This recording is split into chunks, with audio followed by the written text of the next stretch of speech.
B. Collins. Peter B. Collins, news and comment. It's Tuesday, September 26, 2017. We're making news here at the Peter B. Collins podcast today as I release an in-depth interview with a man who fought in the Korean War in the 1950s. Pete McCloskey was radicalized by that experience. And years later, he led the Republican charge to oust Richard Nixon in the Republican primary in 1972. I've known Pete McCloskey for many years, and I caught up with him today, and he is very concerned that the thin-skinned psychopath who's in the White House and prone to lead with insults and tweet too much will prick that's the term that Pete used, prick the sensibilities and injure the pride of Kim Jong-un. And he's no apologist for Kim, but he recognizes the culture of North Korea and the way its leader is treated as almost a godlike figure. And Pete McCloskey is very concerned that a miscalculation, a mistake, could lead to a bloody conflict like the one he experienced in the 1950s. He told me in the interview that as a Marine leader, 58 of the 61 men he commanded perished in the war in Korea. Here's an excerpt from my powerful conversation with Pete McCloskey. And the pride of these two people, I don't know about Kim Jong-un because we don't know enough about him, but you can watch the attitudes and the conduct of Trump, and you're looking at a psychopath who revels in his own glory and the praise that he gets from the people in his so-called base, and you worry that he may get to a point where with his hand on that nuclear trigger. I got to Pyongyang 3 years ago. I wanted to pay my respects to some of the young men that fought against us 60-some years ago, and I was able to do that, but the ingredient of that man is pride. And if you continue to prick the pride, you don't know. I mean, those people, they treat him like a cult, not just an emperor, but the son of God. I mean, Kim Il-sung was such a famous figure. He'd fought the Japanese, he'd fought the Chinese in Manchuria. He was a true great military leader of his time, as Mao Zedong was. But who knows what this kid will do? Is he willing to die? Is he willing to have all those generals wearing all those medals and those guys goose-stepping? Are they willing to all die? You have to take the possibility that they may be, or he may be, and that his people may go with him on it. It may be like when the Shinto philosophy ruled Japan, that it was better to die than surrender. And I'm releasing the full interview of my conversation with Pete McCloskey this afternoon to all my subscribers at peterbcollins.com, at TuneIn, iTunes, Stitcher, the outlets where you find the podcasts.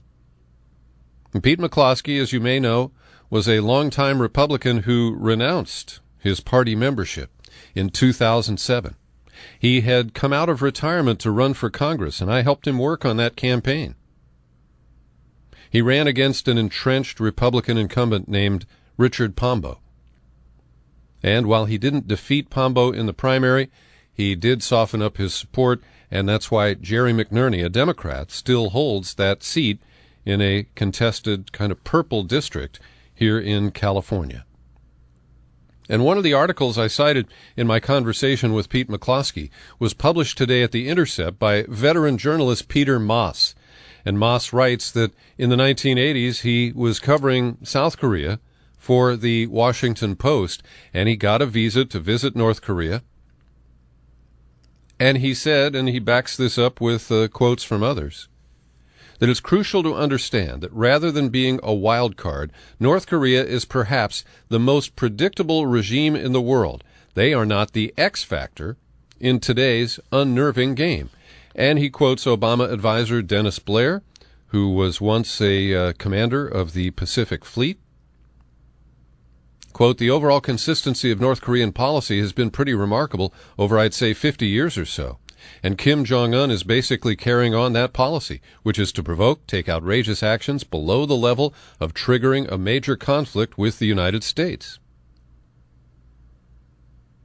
We also learned from today's Washington Post that Kim's envoys around the world have been discreetly inquiring, trying to learn more about this guy Trump, and trying to make sense of his confusing messages to the government in North Korea. Their number one concern is Trump. They can't figure him out, said one person of the who has direct knowledge of North Korea's approach to Asia experts with Republican connections. There is no suggestion that the North Koreans are interested in negotiations about their nuclear program. They just want to try to figure out what the comb-over is really up to and whether his behavior can be predicted. These talks are referred to as Track 1.5 because there are official tracks like Track 1 with the North Korean side and then unofficial tracks on the American side. And so this is kind of, I guess it's like the train station at Hogwarts. Platform 8.5, 9.5, what was that? Phil Giraldi has been interviewed on my podcast many times. He was writing for many years for the American Conservative. They fired him last week. Phil, a former CIA officer who turned to journalism, has been a very honest and credible source. And he was fired actually after Valerie Plame, remember her, Joe Wilson's wife, exposed by Scooter Libby and the Dick Cheney operation as a covert CIA operative. Well, Valerie Plame last week tweeted a link to Phil Giraldi's article, which at that point was at the American Conservative, and the headline reads, America's Jews are driving America's wars. Now, this is the height of political incorrectness. And in the current atmosphere, where Trump can insult anybody from a world, I don't like to call Kim a world leader, from a leader of another nation, to sports figures, to John McCain, and I understand that he was tweeting about criticism of Jeff Sessions again. He, of course, is obsessed with Hillary Clinton, loves to tweet insults at her. But Phil Giraldi has blurted out the honest truth. He said he was at a conference on America's wars. And afterward, an elderly man came up and asked, why doesn't anybody ever speak honestly about the 600-pound gorilla? Nobody has mentioned Israel in this conference, and we all know it's American Jews with all their money and power who are supporting every war in the Middle East for Netanyahu. Shouldn't we start calling them out and not letting them get away with it? Well, Phil Giraldi didn't back away.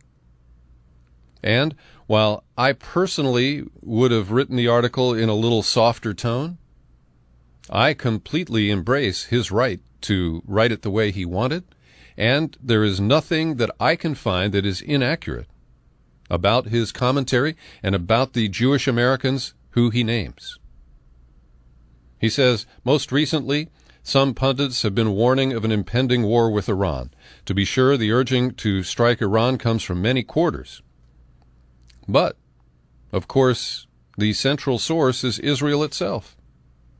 What makes the war engine run is provided by American Jews who have taken upon themselves the onerous task of starting a war with a country that does not conceivably threaten the United States. They have been very successful at faking the Iranian threat, so much so that nearly all Republican and most Democratic congressmen, as well as much of the media, seem to be convinced that Iran needs to be dealt with firmly, most definitely by using the U.S. military, and the sooner the better.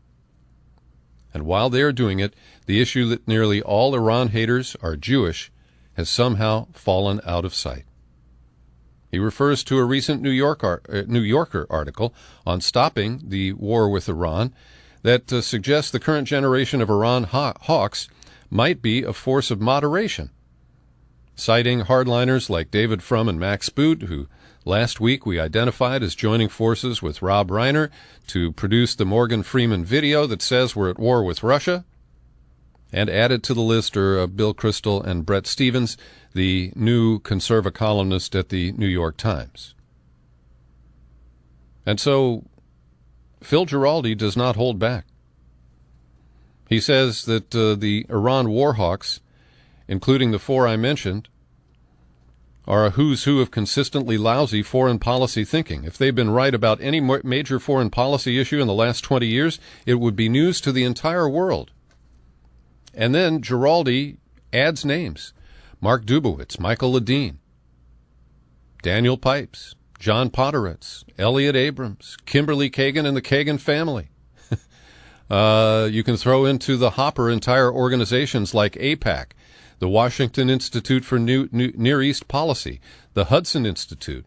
Yep, they're all Jewish. Most of them would self-describe as neoconservatives. Then he adds David Wormser. I wrote in the margin, Rob Reiner. And this, of course, is unacceptable speech. Israel enjoys a very special protected status in this country. I've been railing for years now about how we see the effort to shut down boycott, divestment, and sanctions with a series of laws that clearly violate the First Amendment, but that make the case that criticism of Israel is equated with anti-Semitism. And I would argue that Phil Giraldi is not attacking these Jews for being Jewish. He is criticizing them for their hawkish policies that put the interests of the State of Israel either on par with or ahead of the interests of the United States. And he has some pretty radical ideas here. He says that Jews who have these hardline views on foreign policy should not be placed into national security positions involving the Middle East. Let them worry about North Korea, which doesn't have a Jewish minority and wasn't involved in the Holocaust. Those American Jews who are strongly attached to Israel and somehow find themselves in senior policy-making positions should recuse themselves. And this is the most extreme. He thinks the media should be required to label them. When Bill Kristol appears on TV, the lower third graphic should read that he is Jewish and an outspoken supporter of the State of Israel. So Phil Giraldi has pulled back the curtain on the influence of Jewish leaders in the United States. Jews who are members of the government, Jews who are very active and influential in our political system. This is not anti-Semitism, but you know that's how the reaction will be characterized. And Valerie Plame, I had one interview with her. She didn't impress me, but I defend her right to tweet out Phil Giraldi's article. And she, of course, is now apologizing for doing so, said she hadn't read it all the way through, and blah, blah, blah. But it shows the power of demagoguery, particularly when it's wielded by Zionist interests who are protecting the extreme policies of the State of Israel. In the northern part of Iraq yesterday, the Kurds did hold their referendum. Turkey did not, at least physically, interfere or attempt to send troops or make any other effort to block the referendum as Turkey had threatened. And as you know, I support the aspirations of the Kurdish people, and it's shameful that the United States, after creating the basis for the partitioning of Iraq, it is now an ungovernable country without a dictator to suppress the ethnic tensions between Kurds and Shiite Muslims and Sunni Muslims. There is no future for the state of Iraq. The Kurds know that. And it's ironic that the only major government that supports Kurdish independence is Israel. And that's only for cynical political reasons. It's not for the aspirations of the Kurdish people. It's because it would deal a setback to Iran and to Turkey, and that's what Israel wants out of that process. Meanwhile, in Spain, the central government in Madrid is feverishly trying to block the October 1st referendum for independence for the area around Barcelona, which is called Catalonia. And I've visited Barcelona and the surrounding zone there several times. It is a beautiful place, wonderful people. Once again, I have no reason to deny the aspirations of the Catalans to have their own country. It's complicated. It certainly is inconvenient for the central government in Madrid. And this weekend, we're going to see our Spanish friends, Eduardo and Miriam. They're very nice people, but when we talk about Barcelona and Catalan independence, they say, Catalonia is not part of Spain. It is not Spain. It is not Spanish. They have a real strong attitude about that. And I want to recommend a piece that was in Sunday's op-ed section in the New York Times, written by Joshua Keating, a staff writer at Slate. And he apparently is a geographer kind of guy, because his article is about how the world map is kind of locked down right now, and the emergence of new nations like Kurdistan or Catalonia is being blocked by nations like the United States that, well, we broke away from Britain famously, and now that we are part of the establishment, we want to deny that kind of liberation to other parties. And I think this is very short-sighted. This is a fascinating article. I'll quote, America's aversion to border changes is generally shared by the world's major multilateral institutions. Starting in the 1960s, the UN backed the independence of former European colonies, but once they were independent, opposed any attempt aimed at the partial or total disruption of the national unity and territorial integrity of a country.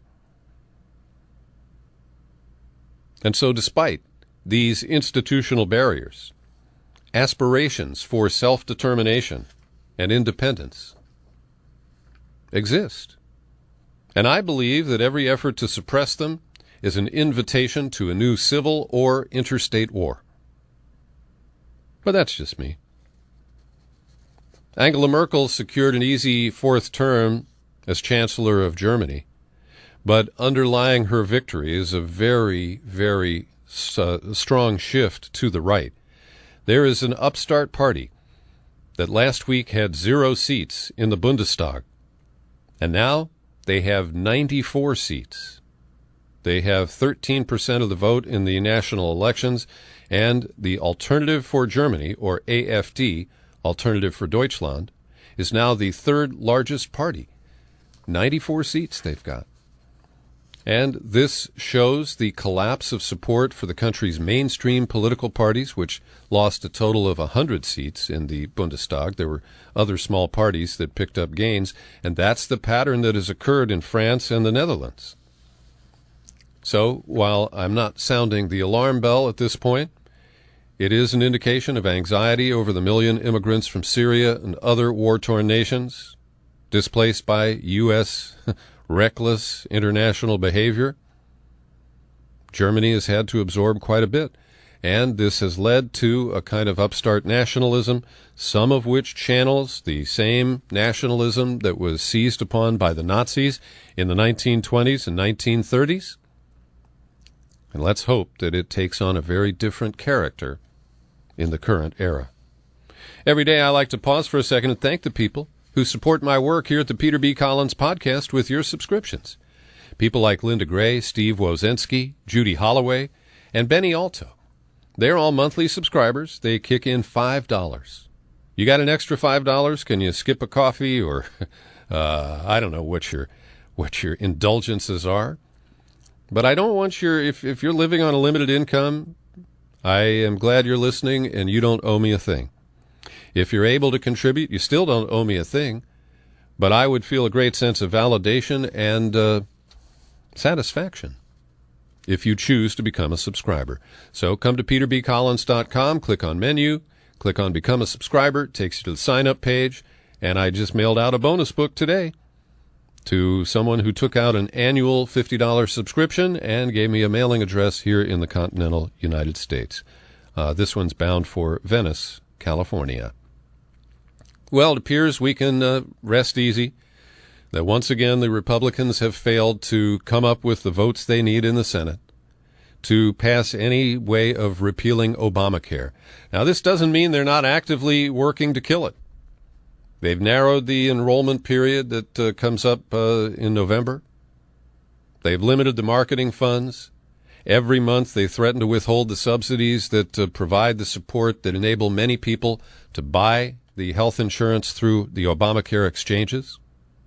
And all those are still at risk. The Republicans have really shown that they're willing to just hammer up to 30 million Americans and say, you're on your own. Hey, we gave money to your state. They're going to figure out the best way to deliver health care to you, and bless you. Good luck. You're in our thoughts and prayers. And by the way, we won't let you use Planned Parenthood if this bill passes either. So that assault has been rebuffed. But last night on CNN, in a show that was marketed like a World Wrestling Federation championship, CNN said, well, the big debate about health care, Bernie Sanders will be there. Well, Bernie got to talk about single payer a bit, and he made a good case for it.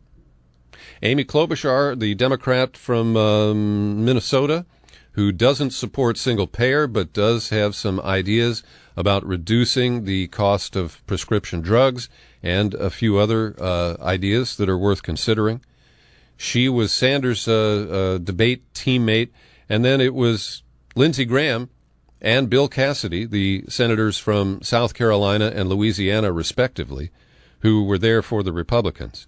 And Graham and Cassidy were trying to sell their bill, even though they knew it's dead, claiming that by giving power to the states, it's closer to the people, and despite the fact that we're cutting $1 trillion out of the budget for all this, everything's going to be just fine.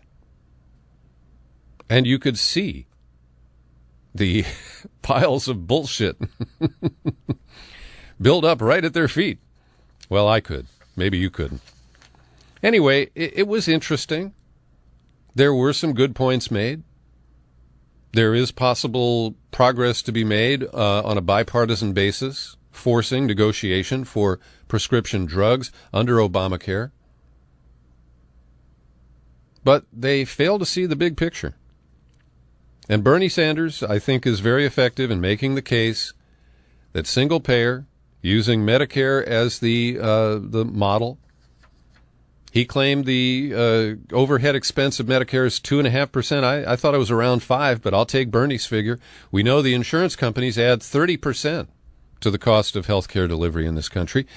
And even Lindsey Graham acknowledged that Obamacare was a gift to the health insurers, the commercial, for-profit health insurance companies, and he said he wants to end that.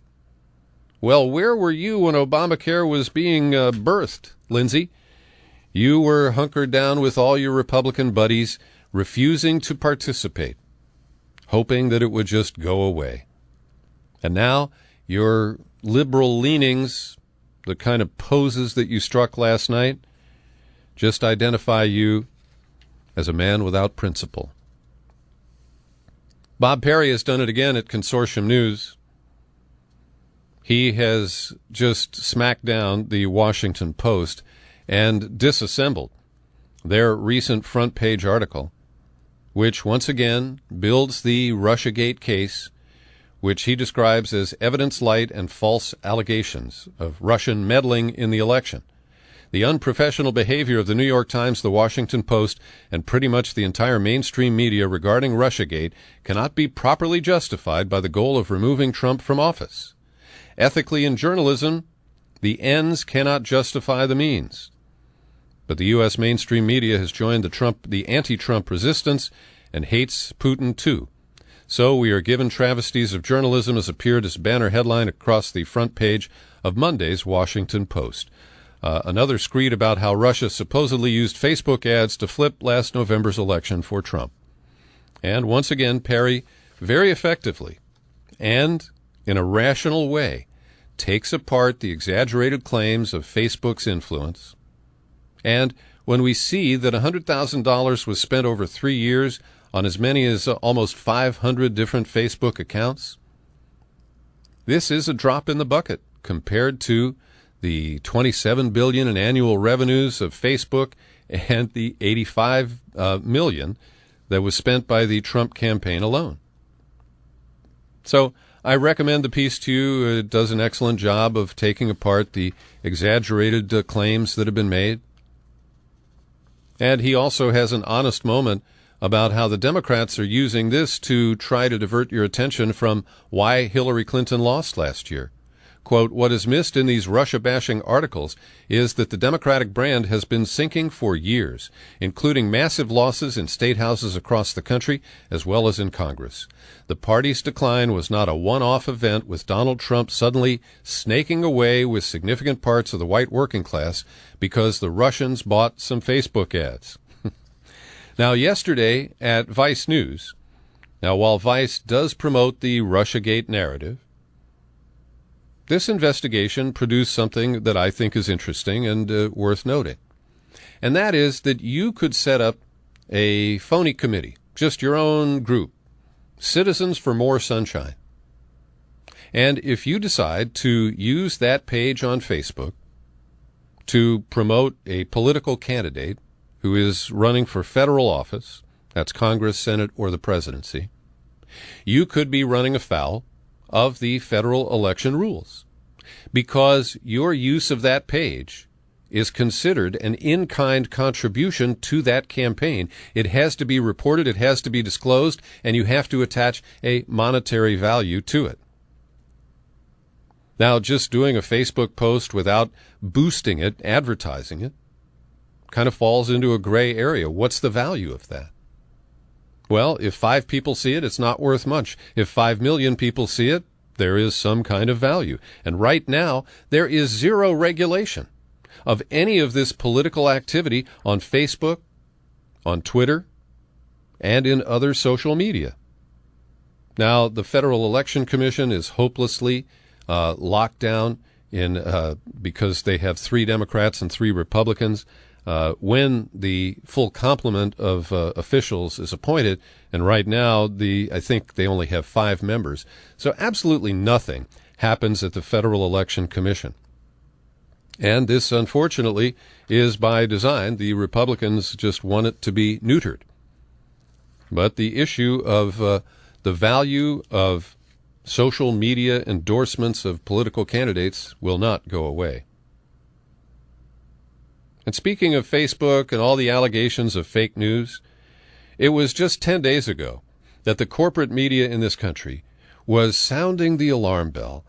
Russia is having its biggest military exercise ever. Over 100,000 troops are expected to participate, and they're violating the rules because if you have more than 15 or 20,000 troops, you're supposed to allow international observers. And Russia was once again furtively conducting these maneuvers and trying to avoid transparency or international inspection. Well, we now know that 12 to 15,000 troops participated. They went into Belarus. According to this account in Britain's independent newspaper, all of the Russian troops have already been removed from Belarus or are on their way back to Russia. So there was no effort to annex Belarus. No one has been invaded.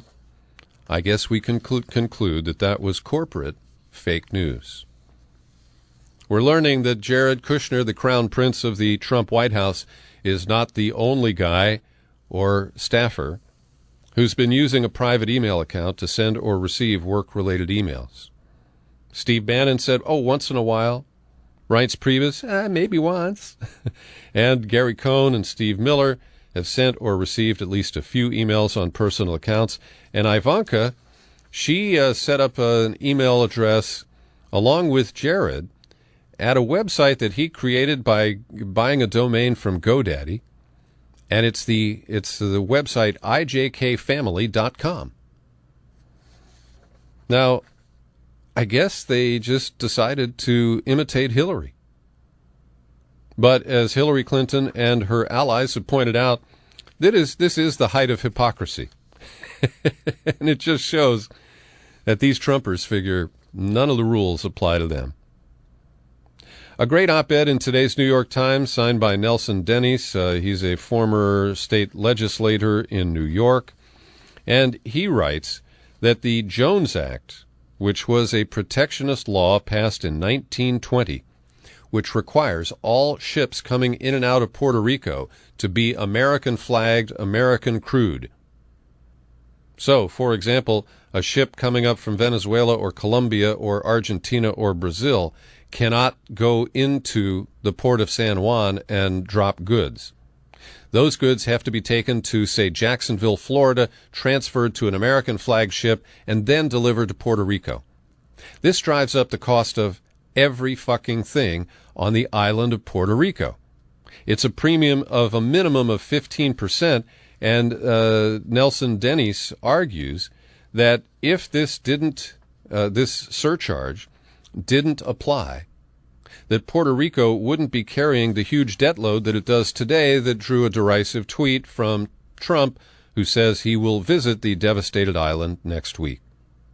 And as Puerto Rico gets prepared to rebuild, the cost of building materials are all jacked up because of the Jones Act of 1920. The estimate is that the damage costs $2.8 billion to $9.8 billion a year for Puerto Rico, Hawaii, and Alaska. And it's time to repeal the Jones Act. Let's draw attention to that and see if we can build some momentum around it just to provide some much-needed relief for the people of Puerto Rico. Well, it appears that the NFL has this sneaky scheme to undermine the kneeling during the national anthem. Last night for the Monday night game, the Dallas Cowboys, accompanied by their owner Jerry Jones, came out on the field, locked arms, knelt down. Then they stood up as the national anthem was played.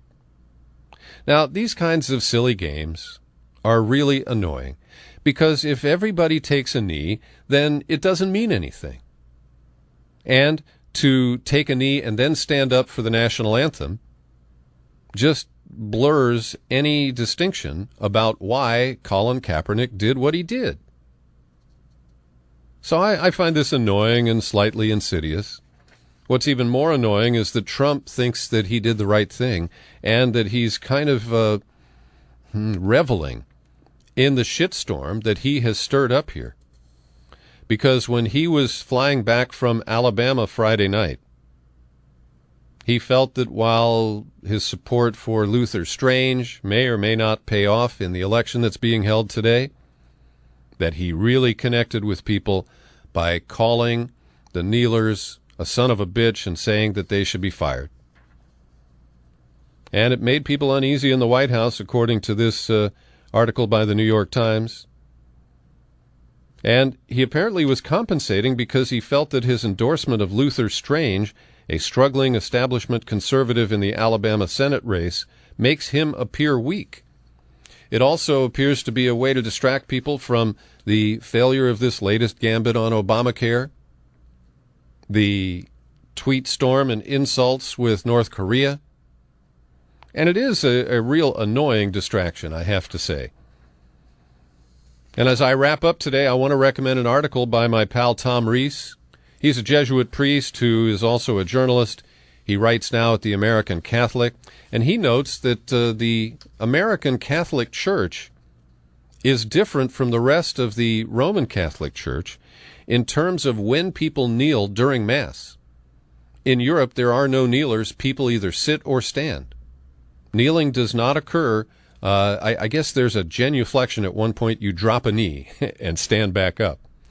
But anyway, he says in the U.S., Catholics kneel during the Eucharistic prayer because the American bishops requested an exception from Rome. The bishops argued that American Catholics preferred to kneel, and they would be scandalized by standing. And then Reese goes through an analysis of symbols. And he says, who decides what a symbol means? In a hierarchical organization like the Catholic Church, the clergy attempts to control meaning, although not always successfully. Trump seems to think that he is the Pope of the NFL. Only he determines what symbols mean. Thanks for joining me today for my daily news and comment podcast. I hope you'll share it with friends and like-minded individuals. And remember, it's available every day on YouTube. I'm Peter B. Happy trails to you until we meet again. Happy trails.